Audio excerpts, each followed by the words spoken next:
오늘 기록에 남길 그림입니다. 오늘은 화두를 작품으로 해봤습니다. 화두는 불교에서 이제 깨달음을 위해서 수행하시는 분들, 이분들이 이제 스승한테 이제 각자 화두를 받아가지고 화두를 든다고 그러죠, 이렇게. 그래서 그 화두를 이제 의심하면서 참선을 통해서 명상이라고 해도 되고요. 통해서 이제 이제 그 자리를 확인을 하는 그런 거죠. 화두. 그래서 제가 이제 메시아 아트를 하니까 아무래도 이제 종교적인 얘기를 많이 하게 되죠. 화두는 작품으로 그릴까 말까 생각을 좀 했어요. 그 이유는 화두라는 게 이제 스승님이 계셔서 스승님한테 이제 화두를 하나를 받고 그 스승님 이제 항상 공부하시는 분은 이제 그 화두를 들고 이제 공부를 하다가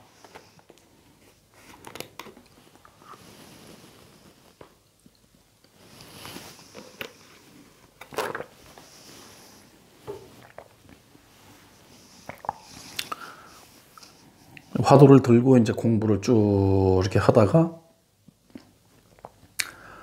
아침 저녁 하루에 한 번 이렇게 절에서는 이제 깨달으신 큰 스님의, 그냥 스님은 안 되고 깨달으신 큰 스님, 그런 스님들을 모셔서 절에서 이제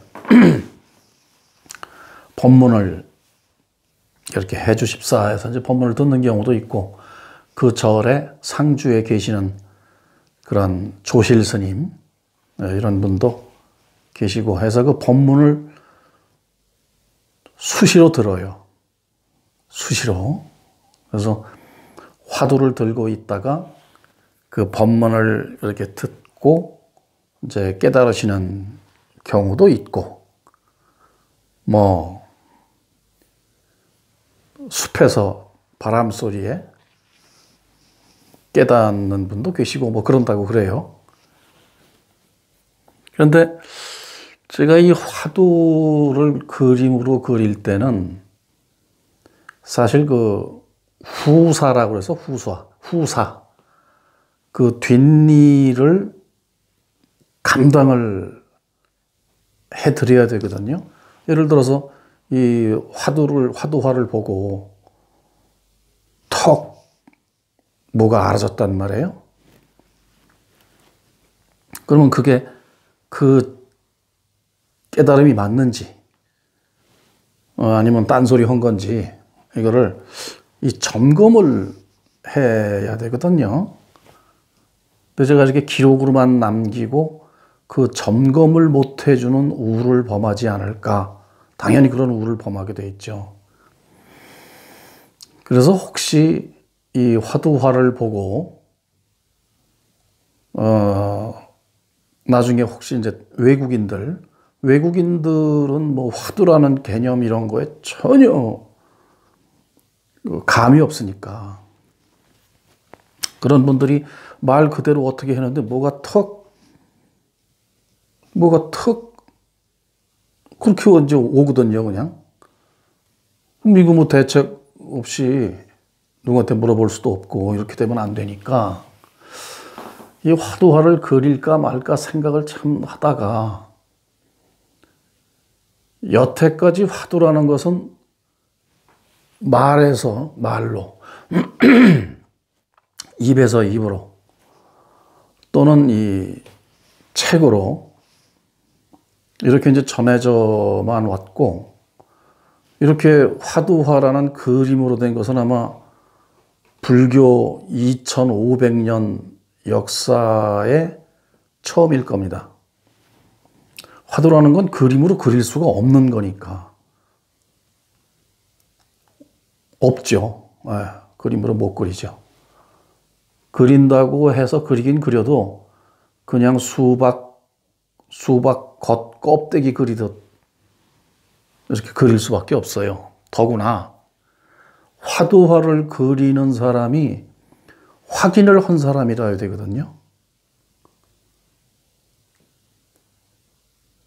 소위 깨달음이라는 그 스스로를 확인한 사람이래야 또 이 화두화라고 이제 이게 지금 이름이 그런 게 있는 게 아니고 제가 이 처음이자 최초이다 보니 그냥 화두화라고 붙인 거예요.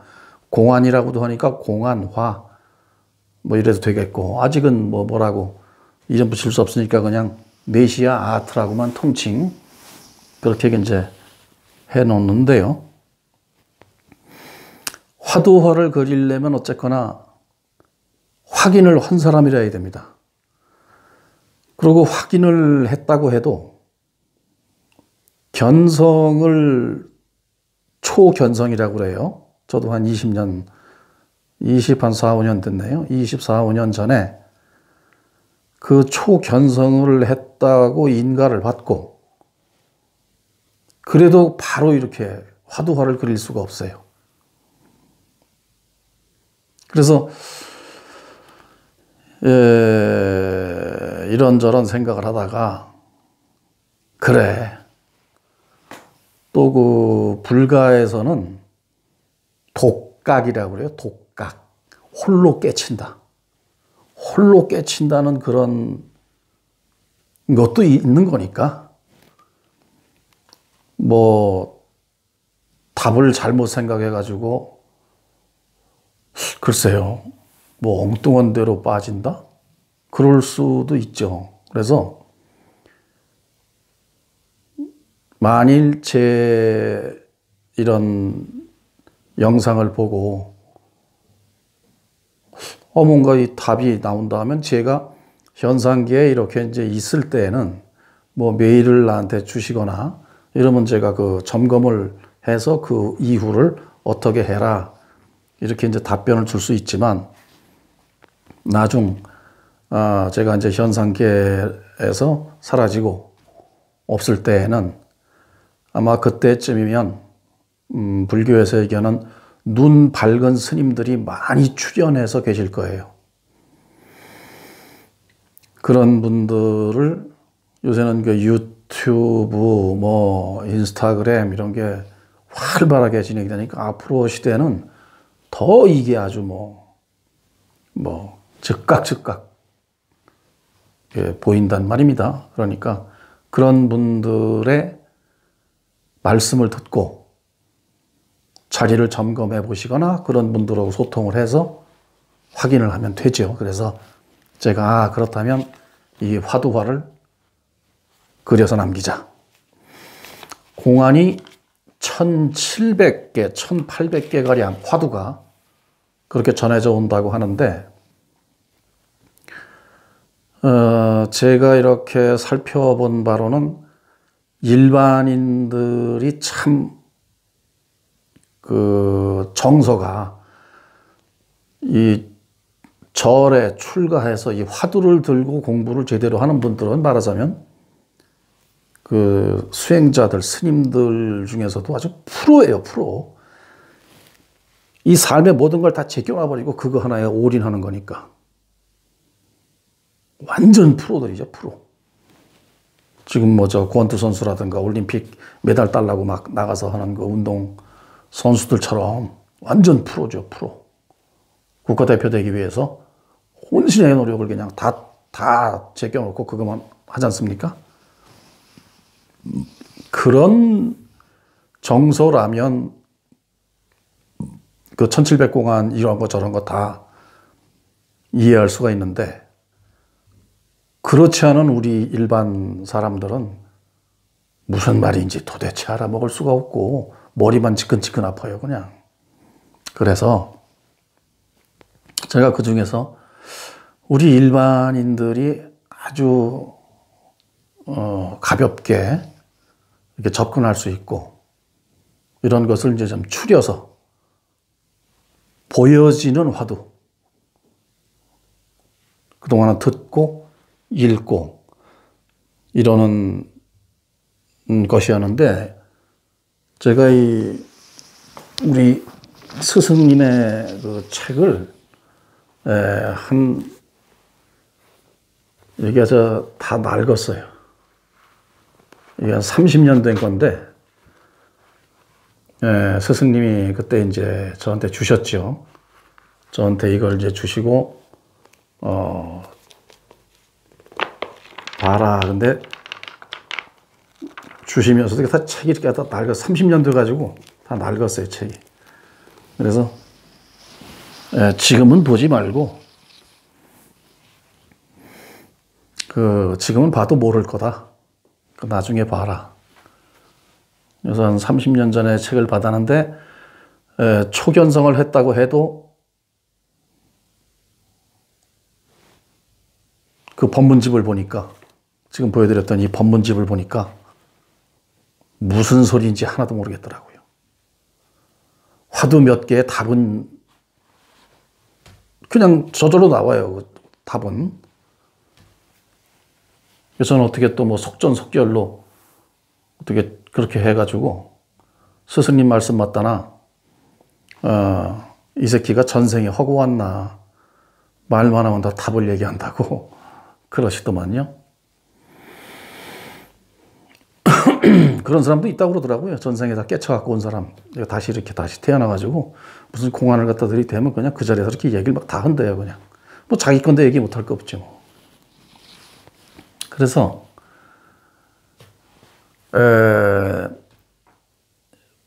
우리 정서가 다르니까 스님들 정서하고 우리 정서하고 다르니까 그 말투 무슨 거기서 그 선문답이나 이 절의 말들은 기본을 갖다가 이 성품짜리를 깔고 모든 게 얘기가 되니까 거기서는 대화 자체가 깨쳤든 안 깨쳤든 알든 모르든 그런 가운데 부처님의 그 정서 기본적으로 부처님이 가지고 계신 정서를 하여튼 바탕으로 해서 모든 그 절의 살림살이와 행동거지 이런 것들이 이루어지니까 느닷없이 여기서 바깥에서 직장생활하고 뭐 장사하고 뭐 이러던 사람이 갑자기 그 정서의 이야기를 들으면은 헷갈리죠. 그래서 일단 화두화를 그리는데 지금 보시는 것처럼 그림 설명부터 해놓고 이 그림의 내용은 이렇습니다. 화두인데요. 나중에 또 외국인이 밑으로 자막으로 보시거나 통역해야 될지 모르니까 제가 정확하게 이 내용을 얘기하겠습니다. 스승과 제자가 길을 가고 있었습니다. 가다 보니 웬 신발이 또 그림에 보시는 것처럼 이렇게 떨어져 있어요. 스승님이 신발을 보고 말씀하시길 신발은 여기 있는데 주인은 어디 갔는고? 이러자 제자가 소리를 버럭 지르면서 이렇게 말했습니다. 그때 일러드리지 않았습니까? 자, 그때가 어느 때냐? 여기까지입니다. 스승과 제자가 길을 가는데 길에 신발이 덩그러니 놓여 있더란 말입니다. 그러니까 스승이 신발을 보고 신발은 여기 있는데 주인은 어디 갔는고? 이랬다는 거죠. 그러니까 제자가 아니 그때 일러드리지 않았습니까? 이랬단 말이에요. 그러면 일러주었다는 그때가 어느 때냐? 이것이 화두 그림의 내용입니다.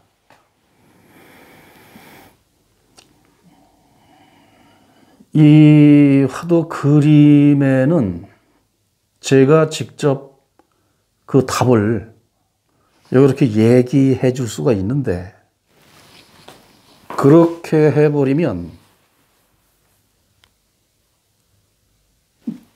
내 재산이 또 돼버려요. 그냥 내 재산이 돼버려요.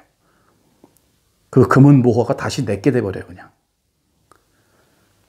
이 화두를 들고 아하 하게 되면 그 이 우주의 어마어마한 금은 모화가 보물이 그 사람께 되는데, 내가 답을 얘기해 줘 버리면 김치가 어떻다고 얘기를 실컷 해주고 실제 먹는 놈은 다시 내가 돼버린단 말이죠. 그러니까 내 배는 불러요. 근데 저쪽은 계속 거지로 있는 거죠. 그냥 그렇게 되는 거예요, 이게. 그래서 답을 여기서 얘기를 할 수가 없어요. 근데 답이라고 하니까 또 무슨 2는 4, 2, 4, 8, 2, 50 하듯이 그렇게 답을 알아맞히면 되는 게 아니고, 아, 그때 일러드리지 않았습니까? 그래서 그때가 어느 때냐고 하고선 턱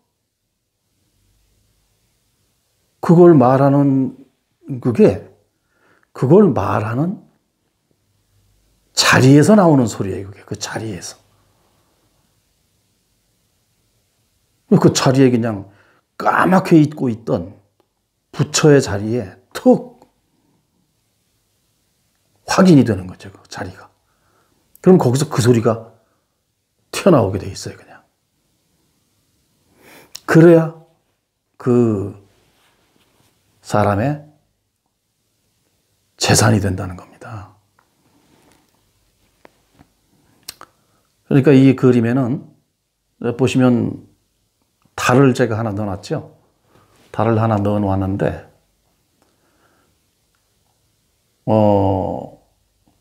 진리라는 건 손가락이라는 거고, 달을 가리키는 손가락이라고 하잖아요. 그러면 달을 가리키는 손가락을 보지 말고 항상 달을 보라, 그런 얘기를 하거든요. 그래서 가운데에 달을 넣어놨습니다. 그리고 위에 보면 1 더하기 1은 당연히 2죠. 우리 현상계 이 지식의 아르마리로는 1 더하기 1은 2라는 거로 우리가 아주 각인이 되어 있죠. 1 더하기 1이 3 그러면 틀렸다고 그러고 말잖아요. 그런데 이 화두 저 숫자가 무슨 아모니 뭐니 해서 묘하게 써놓은 건 절대 아닙니다. 제가 말을 할 수 없으니까, 그 답, 그 자리를 말을 할 수가 없으니까, 물론 말을 해주고 그거로 끊임없이 이 담금질을 하게, 그 보림이라고 하는 이후 수행, 오후 보림, 깨달은 뒤에 하는 수행, 그렇게 해서 해도 되기는 돼요. 그런데 이 거저 얻은 거 귀한 줄 모릅니다. 그렇게 거저 얻으면 그렇게 귀해지지도 않아요, 잘. 뭐 이까짓 게 뭐라고 이걸 가지고 아닌 말로 저 자식 개폼 잡고 저렇게 떠들어댔나, 이럴 오해를 받을 소지가 많죠. 그런 짓을 왜 합니까? 그 사람 살림살이도 안 되는 거 어차피 또 주니까 그냥 그렇게 해서 만들어 주려고 했더니만 쓰레기통에 버릴 거, 서로가 참 안 해도 될 짓을 한 거밖에 안 되잖아요. 그래서 무슨 암호라든가 뭐 이런 걸 적어 놓은 게 절대 아닙니다. 저 달을 지금 그때가 어느 때냐 하는 것에 대한 손가락질을 분명히 하는 걸 제가 숫자로 가리켜 놓은 겁니다. 보면은 3 곱하기 3은 또 3이네. 9 곱하기 9도 또 9고. 손가락질을 분명히 해놓은 거예요. 이 답이 뭐라고. 그 자리가 어디라고 분명히 제가 손가락질을 해놓은 거예요, 저게. 이 정도만 알아도 바로 그때가 어느 때인지, 신발은 여기 있는데 사람은 어디 갔는고? 아, 그때 일러드리지 않았습니까?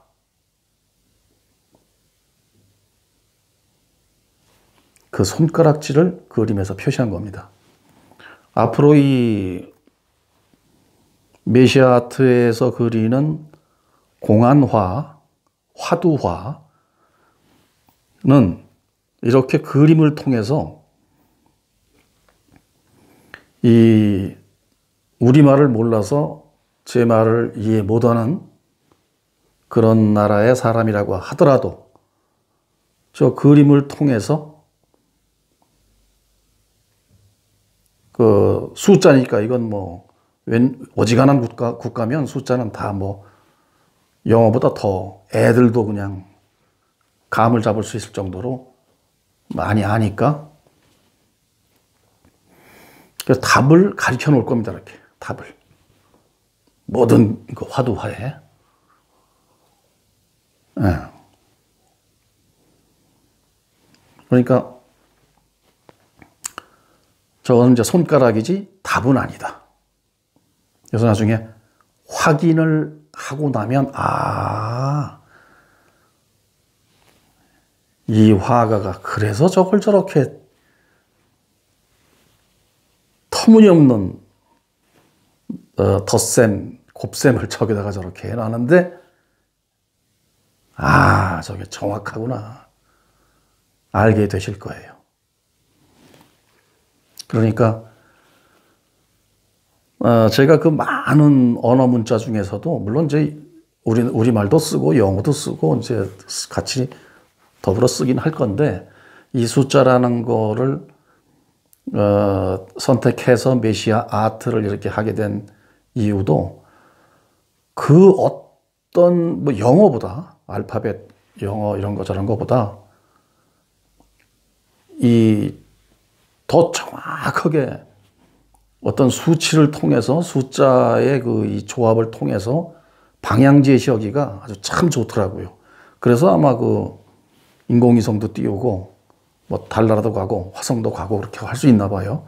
그 정도의 뭐 정확성의 기호라고 그러면 이 선문답, 이 종교의 어떤 진리라는 그쪽도 한번 이 현상계에서 이 숫자를 통해서 한번 가리켜보자, 방향을 맞춰보자 하는 이제 의도가 거기에 있었던 거죠. 그래서 이렇게 이제 작품을 해놓고 하면서 이제 저게 신발이 그 제 건데요. 야외 스케치 다니고 뭐 산으로 들로 어디로 참 숱하게 돌아다녀갖고 저게 등산하는데 보시다시피 너덜너덜합니다. 그래서 좀 깨끗한 신발, 좀 좋은 거를 어떻게 뭐 그려서 할까 아니면 어디서 사진을 좀 찾아서 메이커 있는 거 메이커 지워가지고 이쁜 걸로 좀 해서 할까 이러다가 아니다. 내가 몸뚱아리 가지고 수행하던 신발이니까 이게 더 어떻게 보면 이 그림에 맞는 모델일 수가 있겠다 싶어서 같이 이렇게 작품을 하나 했는데 그 지저분하고 너덜너덜하긴 합니다. 그러니까 뭐 그런 게 또 작품이죠. 뭐. 저의 또 일부이기도 했으니까. 그래서 이거에 이제 그 답을 구하기 위해서 그때 일러 드리지 않았습니까? 그때가 어느 때인가? 이것 역시 그동안 우리가 얼마나 혼란스러운 생각의 그 혼돈 속에서 살아왔나.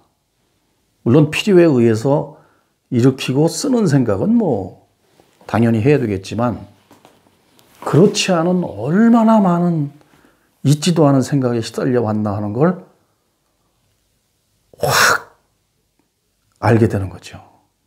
이 화두를 통해서 성품을, 자기 스스로의 성품을 확인하다 보면 그렇게 알게 되고, 뭐 죽고 사는 거, 번뇌, 망상, 그리고 뭐 현재, 과거, 미래, 일거에 그냥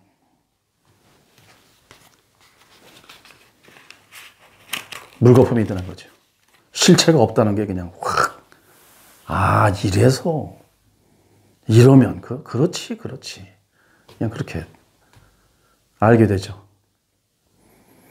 원래 근본 성품 자리는 알 수 없는 것인데, 거기에 허수아비처럼, 헛개비처럼 날뛰던 그런 그 번뇌, 망상이라고 하는 실체가 없는 것을, 근본 자리는 알 수 없는 자리인데, 알 수 없는 자리에서 헛개비, 날뛰던 헛개비가 물거품이었다는 것을, 그거는 알게 되는 거죠. 그러니까 깨달음이라는 것은 알아지는 것이 있고 알 수 없는 게 있고 그렇게 됩니다. 알아지는 건 난다, 죽는다, 뭐 그 외에 여타, 뭐 괴로움, 슬픔 이런 것 저런 것이 허상이고 헛개비라는 건 알아지고, 번뇌 망상이라는 건 알아지고, 그런데 그 알아지는 자리를 자각을 하고 보면 아무리 이거 뭐라고 결론 내리려고 해도 알 수가 없는 것이 정답이라면 정답이라고 할 수 있는 그런 상태가 되는 게 견성이라는 거고, 자성을 확인한다라는 그런 과정이거든요. 그래서 이 답을 공안이라는 게 그렇습니다. 그래서 이걸 하나 또 알게 되면 탁 하는 순간에, 저 같은 경우를 보면 큰 스님이 지금 아까 보였던 이 법문집, 이 법문집이 저를 참 깨워주신 큰 스님의 법문집인데요.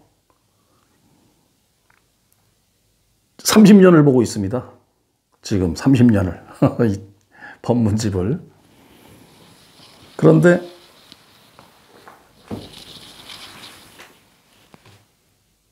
그렇게 문득 깨어나서도 이렇게 화두를 하나를 해결을 하면 뭐 그걸로 해서 이제 모든 게 다 됐다 그러는 게 아니고, 또 다른 화두를 또 하나 주십니다.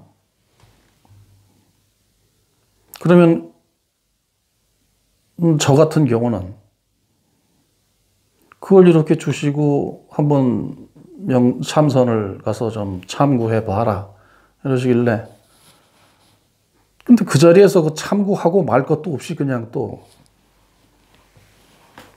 그런 답이 나오더라고요.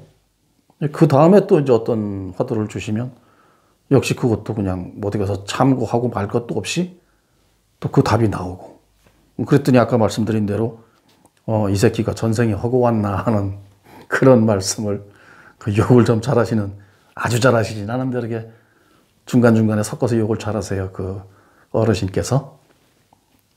그래 그 스님이 그 다음에는 또 뭐 이제 선문답 같은 거 여러 가지를 또 이렇게 주시면 거기에 대한 답변을 또 하게 되고, 그건 잘 나와요.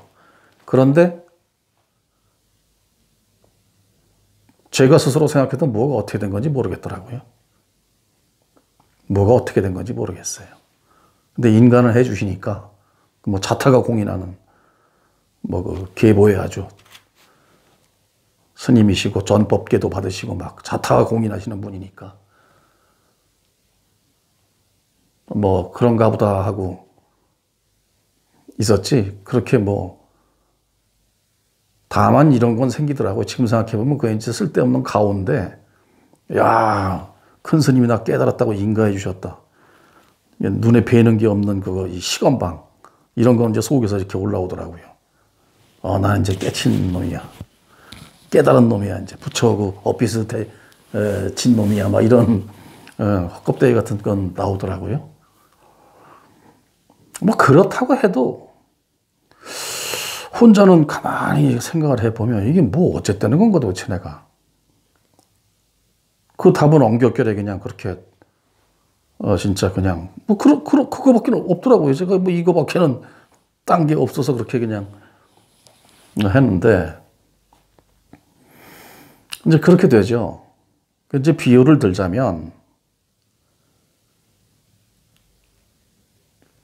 이 견성이라는 거는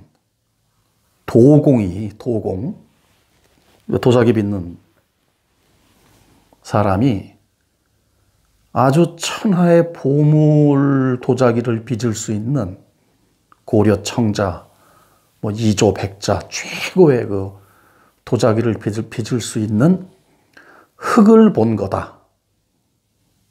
전 이렇게 이제 또 비유를 할 수 있겠어요.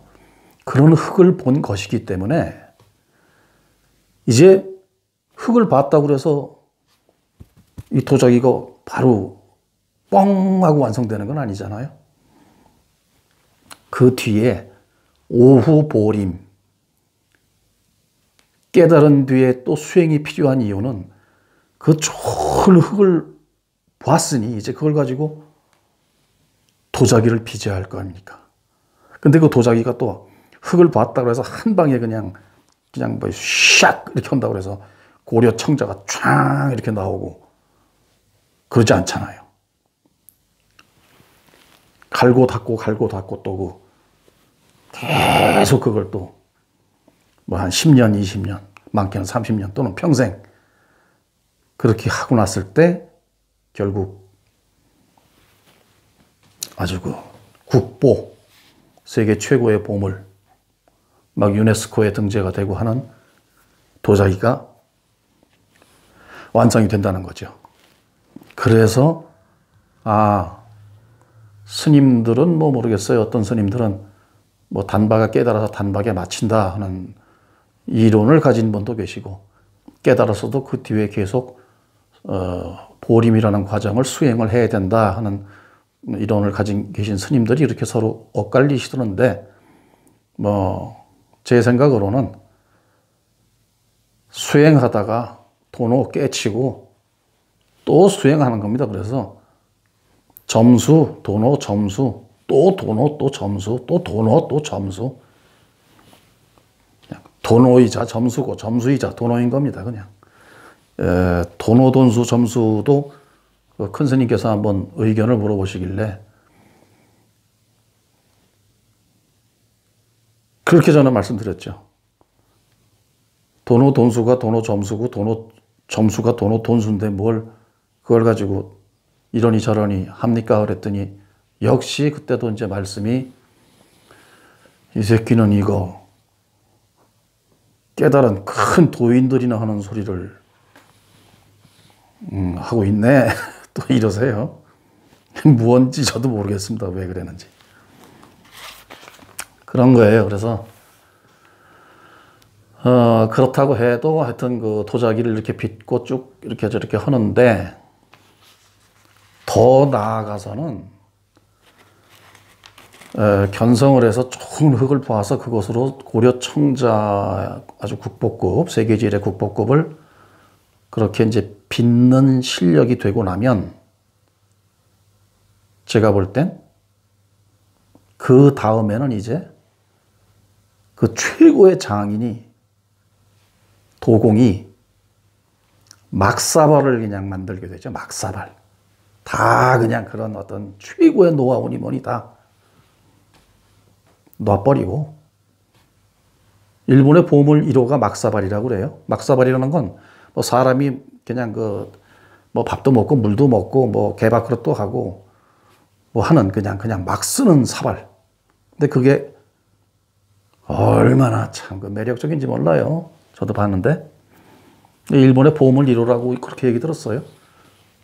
확실한지는 모르겠습니다. 그거 찾아봐야 되겠지만 어쨌든 이 나중엔 막사발을 만들게 되죠. 아, 거칠고 뭐고 다 필요 없다. 그냥 자기 사발 만드는 겁니다. 그냥 자기 사발, 그냥 막사발. 이제 그렇게 되는 것이라고 저는 생각을 합니다. 그래서 어쨌든 견성을 하고 나서도 뭐 당금질을 또 많이 해야 또 쇠도 최고의 또 쇠가 된다 그러잖아요. 그런 과정은 꼭 필요하더라. 제가 한 20년 지나 보니까 그렇게 되죠. 그래서 이 화두화를 보면 다른 거 필요 없습니다. 그냥 그때가